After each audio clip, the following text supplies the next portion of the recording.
I was invited to participate in today's discussion to share my experience of working for over 2 decades as a trade negotiator and highlight the importance of standards and transparency and the increasing role that traceability plays to facilitate trade. Before I do so, though, I'd just like to zoom out for a moment. The continuing openness of the world economy is vital to Australia's interests.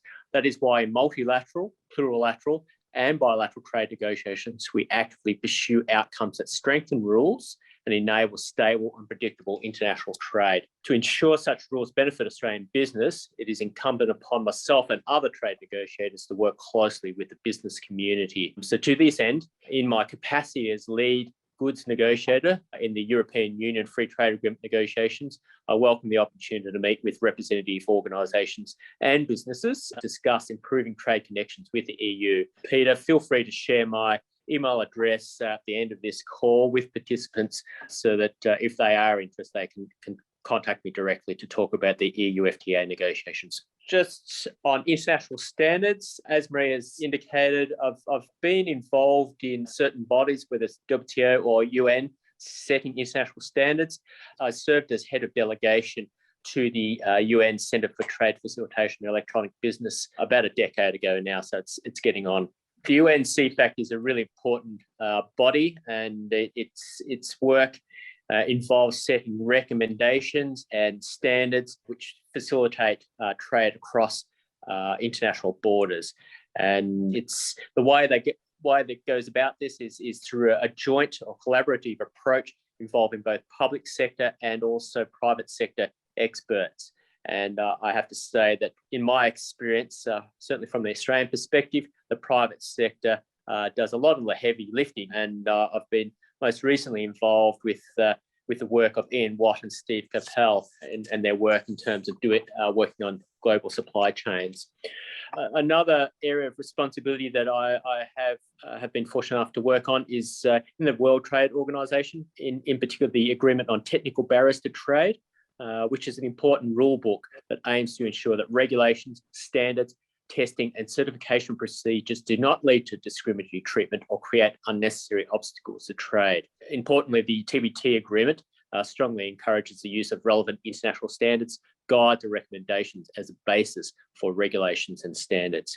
I was also involved in the trade facilitation negotiations within the WTO, which sets to streamline processes for transactions across borders. There is a article in that agreement, Article 3, which encourages WTO members to use international standards. Please note that this year marks the review year for that implementation of that agreement. It was negotiations were concluded back in 2013, and the review of that agreement, how it's being implemented, is currently taking place. So again, if you've got any questions or got any contributions to you wish to make, please contact me.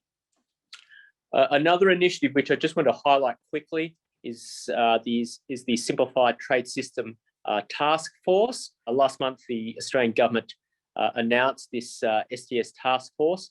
Its goal is to simplify Australian international trade regulations, modernise the ICT systems, and in so doing strengthen Australia's economic resilience. The STS task force is quite keen to engage with business, including in the textiles and leather sector, and quite interested in working with you to design a better cross-border trade system that is less costly and less complex for business.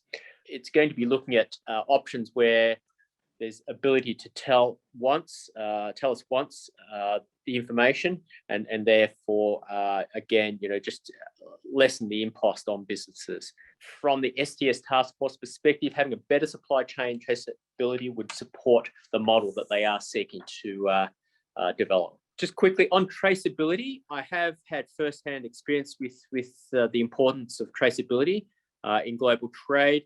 In particular, when I was Deputy Consul General in Hong Kong, I came across a lot of Hong Kong consumers, and they're discerning consumers, and they were prepared to pay a premium for products which they considered to be clean and green. And certainly Australia delivered on this in terms of our image in that respect.